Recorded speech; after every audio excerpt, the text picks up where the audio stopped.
ពេញពោះនេះគឺมันមានសារធាតុគីមីគឺការដាំដោយជីសរីរាង្គ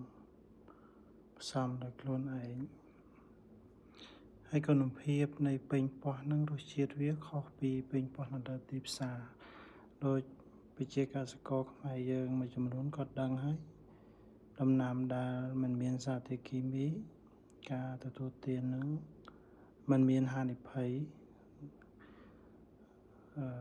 បរិភោគទៅឆ្ងាញ់តែម្ដង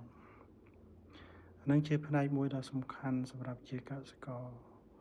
ហើយទោះបីជាយើងមានដីតូចប៉ុណ្ណាក៏យើងអាចច្នៃសម្រាប់ដាំវាបានដែរដាក់កេះស្នោឬមួយក្តារផ្សេងដំវាផ្ចិតហើយយើងធ្វើសម្រាប់ពូនជ្រុងអីចឹងទៅដាំវាសម្រាប់ទូទានអានឹងកាត់បន្ថយការចំណាយនៅក្នុងគ្រួសារបានល្អផងដែរហើយជាពិសេសបាននៅសុខភាពល្អ